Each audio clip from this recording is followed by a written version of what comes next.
스데반이 은혜와 권능이 충만하였고요. 큰 기사와 표적을 민간에 행하였다. 치유의 행위가 있었다는 것을 우리는 알 수 있습니다. 병자가 고침을 받았다는 것이고요. 초대교회에서 기사와 표적이 일어날 때 병자가 고침을 받고 귀신이 떠나가는 일들, 곧 예수님께서 이 땅에 계실 때 행하신 그대로의 동일한 일들이 일어났다는 것을 우리는 보게 되죠. 그때 스데반이 주로 말씀을 전하는 곳이 어디였냐면 6장 마지막 부분에 보면은 회당에서, 유대인의 회당 시나고그에서 복음을 전했는데 주로 헬라파 유대인들이 모이는 회당이었습니다. 그러니까 이스라엘 히브리파가 아니라 외국에서 살다 온 그 유대인들이 모이는 곳에서 주로 그 예수님의 복음을 전했는데, 그 유대인들이, 헬라파 유대인들이 예수님을 메시아로 당연히 받아들이고 있지 않았죠. 그래서 스데반이 이 복음을 전할 때 예수는 그리스도고 예수는 메시아라는 이 복음을 전할 때 그 유대인들은, 헬라파 유대인들은 크게 반발을 합니다. 그러나 스데반이 지혜와 성령이 충만해서 하는 말을 그들이 능히 반박하지는 못하였습니다. 그러니까 하나님께서 스데반에게 얼마나 큰 지혜를 주셨는가를 알 수가 있죠. 그리고 그들은 자기들이 이길 수 없자 토론으로는 스데반을 이길 수 없다고 생각하고 이제 다른 방법을 쓰는 겁니다. 사람들을 매수해서 거짓 증인들을 세우고 스데반을 산헤드린 공회에 서서 심판을 받도록 그렇게 주장을 한 겁니다. 이 거짓 증인들이 스데반에게 뒤집어 씌운 죄목이 무엇인가? 두 가지인데요. 첫 번째는 스데반이 모세와 하나님을 모독하는 말을 하였다는 것이고, 둘째는 나사렛 예수가 이 예루살렘 성전을 헐고 모세가 전해준 율법을 고칠 것이다 하는 것입니다. 유대인들이 가장 중요시하게 생각하는 것 두 가지가 다 들어있는 겁니다. 모세의 율법이 들어있고 예루살렘 성전을 들어있는 겁니다. 유대인들의 가장 중요한 핵심적인, 그 유대교의 핵심적인 두 가지입니다. 예루살렘 성전, 모세의 율법. 그래서 스데반이 이것 두 가지 때문에 고발을 받았기 때문에 산헤드린 그 공회에서 심판을 받아야 되는 것이죠. 요한복음 2장에서 예수님께서는 분명히 이렇게 얘기하신 적이 있습니다. 너희가 이 성전을 헐라 내가 사흘 동안 일으키리라. 예루살렘 성전을 가르치시면서, 그렇지만 부가적으로 하시는 말씀이 뭐냐면 성전된 자기 육체에 대한 말씀이라고 요한복음에는 이렇게 되어 있습니다. 그래서 예루살렘 성전을 헐라는 것이 아니라 예수님의 육체, 성전된 육체를 헐면 사흘 만에 다시 살아날 것이다 라는 것을 얘기하는 것입니다. 하지만 그 예수님의 예루살렘을 직접적으로 성전을 파괴시키라는 말씀은 없지만 분명히 이 예수님께서 오심으로써 이 예루살렘 성전의 시대는 이제 끝이 났어요. 더 이상 그 성전의 기능은 끝난 것입니다. 모세가 율법을 전해주면서 레위기에서 온갖 희생자사를 성전에서 드리라고 하는 그 내용, 번제와 소제와 화목제와 속죄제와 속건제와 이런 희생제사를 날마다 예루살렘 성전에서 드리던 그 시대는 이제 끝이 나는 겁니다. 그런 의미에서 스데반은 분명히 그 예수님 복음을 증거하면서 이제는 성전의 시대가 끝났다라는 그런 하나님의 메시지를 전하니까 유대인들이 반발하는 것이죠. 예루살렘 성전의 시대가 끝났다는 것은 성전을 모욕하는 것이다 라는 것이고, 또 모세의 율법이 끝났고 이제 무서의 율법이 아니라 예수님께서 오셔서 기독교의 핵심 복음인 희생 제사를 더 이상 드리지 않아도 된다. 예수님께서 십자가에서 한 번 희생을 드리셨기 때문에 이것이 하나님께서 우리를 용서하시는 새로운 방법이다. 이것을 전했을 때 유대인들이 받아들이지 않았을 그런 반발을 우리가 생각할 수 있는 것입니다. 지금도 유대인들은 똑같이 생각을 하고 있어요. 지금도 유대교의 정통적인 유대교를 믿는 유대인들은 기독교의 이 주장에 대해서 똑같이 반발을 합니다. 여전히 그들은 예루살렘 성전과 모세의 율법에 대해서 그대로 생각을 하고 있어요. 그래서 그것 때문에 스데반은 유대인들로부터 이제 핍박을 받았고요. 거기서 산헤드린 공회 앞에 서서 이 성전에 대한 모독에 대해서 이제 심판을 받는 것입니다. 그리고 특히 그 성전 모독에 대한 제목은 그들 산헤드린 공회가 직접 심판할 수 있었기 때문에 스데반이 그곳에서 심판을 받았고, 그때 사람들이 그 스데반의 얼굴을 보니까 성령이 충만하여서 천사의 얼굴과도 같았다 하는 것입니다. 이제 7장 1절로 넘어와서 대제사장이 가로되 이것이 사실이냐라고 얘기하면서 이때 이 대제사장은 가야바입니다. 가야바, 이름이 가야바고 예수님을 신문했던 바로 그 대제사장이에요. 동일한 대제사장입니다. 가야바가 그 주후 36년까지 대제사장직에 있었던 것으로 역사는 기록하기 때문에 이 스데반 시대까지도 동일한 가야바 대제사장이 그 자리에 있었다. 그 산헤드린의 의장이었고 이스라엘의 최고 재판관이었다. 그렇기 때문에 거기서 이제 스데반을 신문하고 있는 겁니다.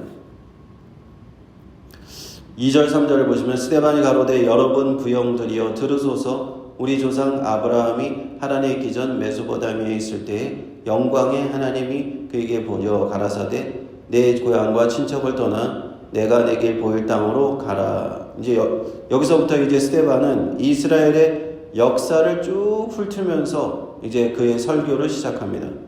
아브라함 때부터, 아브라함이 소명을 받은 때부터 솔로몬 시대에 솔로몬의 성전이 건축될 때까지 이스라엘 민족의 역사를 쭉 이야기해요. 그래서 아브라함 시대, 족장 시대, 2절에서 8절, 또 이스라엘이 애굽에 있었던 시절 9절에서 19절 이렇게 설명을 하면서 서론적으로 얘기를 하고 본론에 들어가서 이제 스데반이 본론적으로 얘기하는 것은 무엇이냐면 20에서 29절 모세에 대해서 얘기를 하죠. 모세가 어떻게 애굽 땅에서 부름 받았는지, 그리고 소명 받았는지, 30절, 34절 떨기나무 가운데서 모세가 소명을 받았던 시절, 그리고 그 출애굽을 하여서 광야에서 35절부터 43절까지 이스라엘이 방황하던 광야에 방랑하던 그 시대에 대해서 스데반은 쭉 설명을 하면서 자신의 설명을 통해서 반박을 하는데요.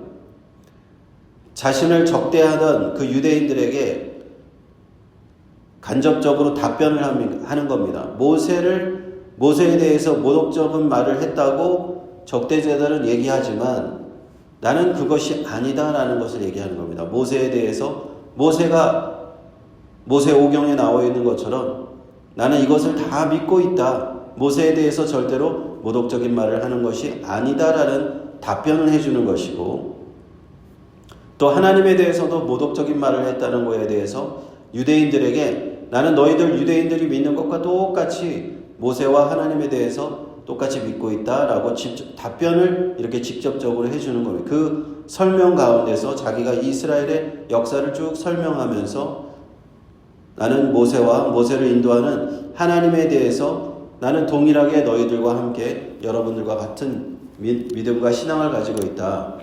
하나님에 대해서 모독적이거나 신성 모독적인 내용은 나는 전혀 그런 주장을 한 적이 없다라는 거죠. 그리고는 또한 성전에 대해서 모독했다. 스데반에 대해서 그 적대자들이 기소한 이유가 예루살렘 성전에 대해서 모독했다고 하였지만 스데반은 또 44절부터 50절까지 처음에 장막시대, 광야시대의 장막부터 다윗시대, 솔로몬에 이르기까지 예루살렘 성전이 어떻게 세워졌는지 자신도 다 알고 있다.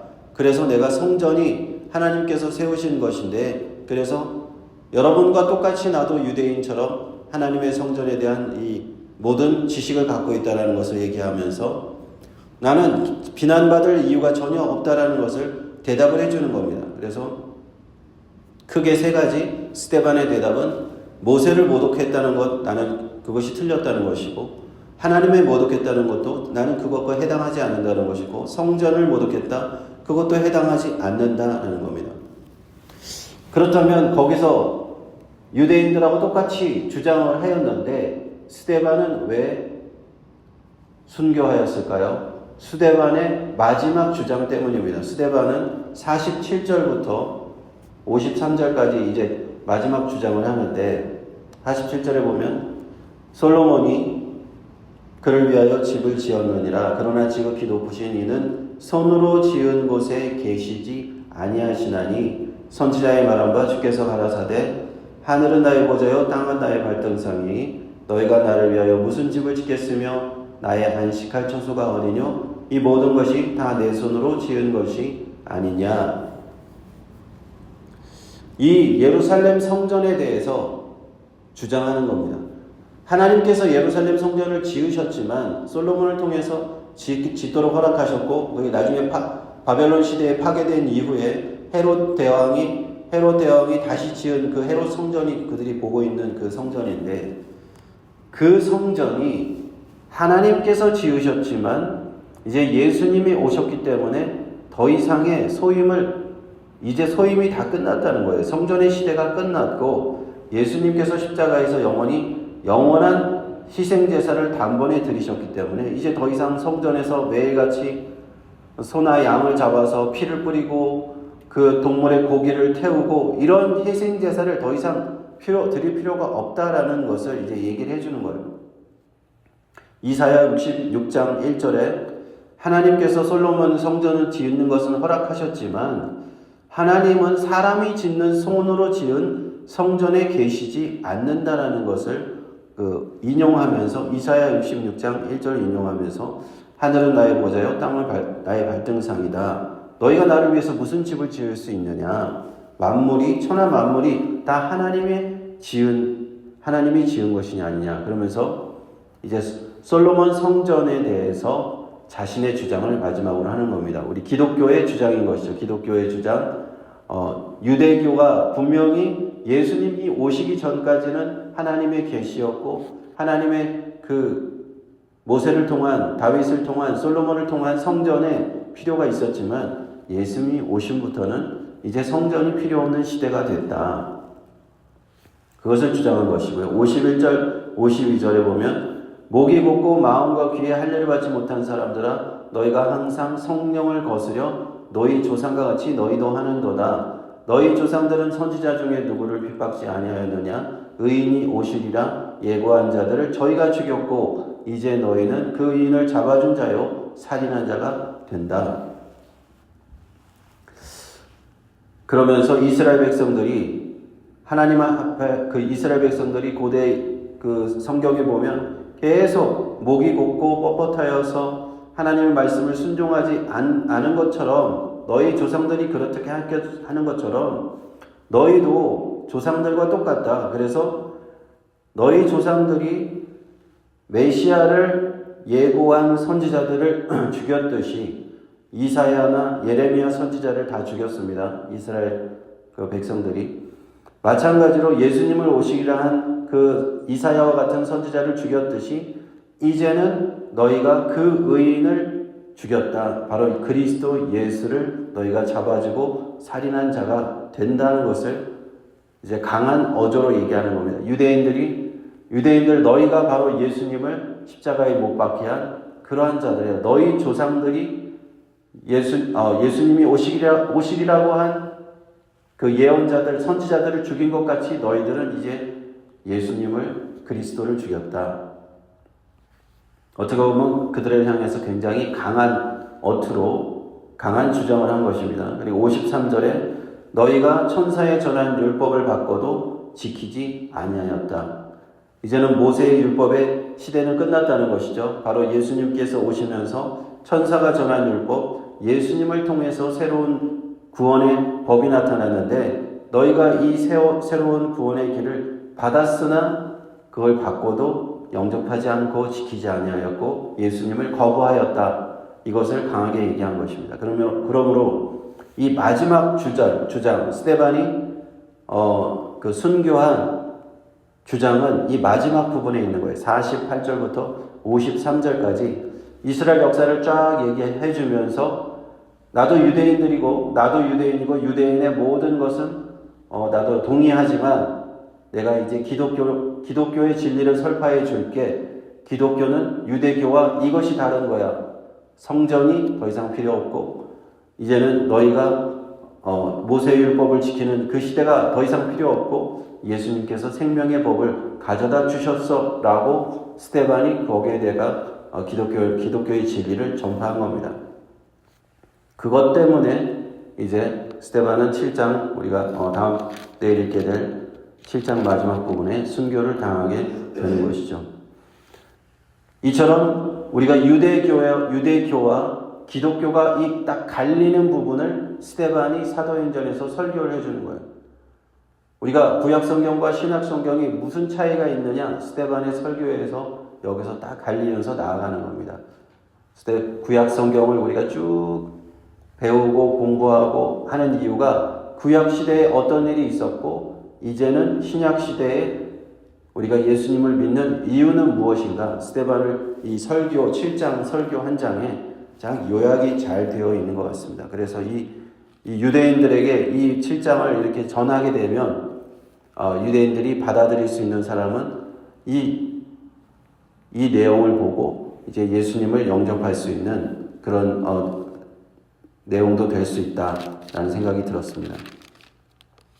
그래서 오늘 말씀을 통해서 우리가 스데반이 얼마나 성령이 충만한 자였든지 얼마나 하나님의 감동을 통해서 말씀을 증거하였는지 우리는 보았습니다.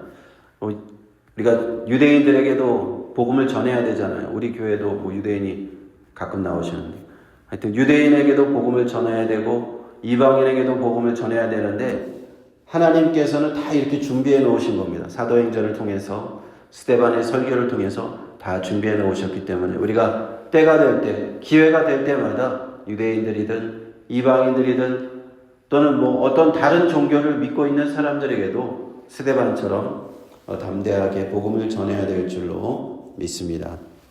함께 기도하겠습니다. 하나님 감사합니다. 오늘 스데반의 설교를 통해서 스데반이 담대하게 전했던 복음을 다시 한번 깨닫게 하심을 감사합니다. 유대인들이 예수님을 영접지 아니하였지만 유대인들이 예수님을 믿지 아니하였지만 스데반처럼 정말 복음을 바로 증거하는 주님 초대교회에 또 성도들이 있었습니다. 제자들이 있었습니다. 우리도 스데반과 같이 주의 복음을 분명하고도 밝히 증거할 수 있는 그런 복음 전도자들이 될 수 있도록 축복하여 주옵소서. 예수님의 이름으로 기도하옵나이다. 아멘.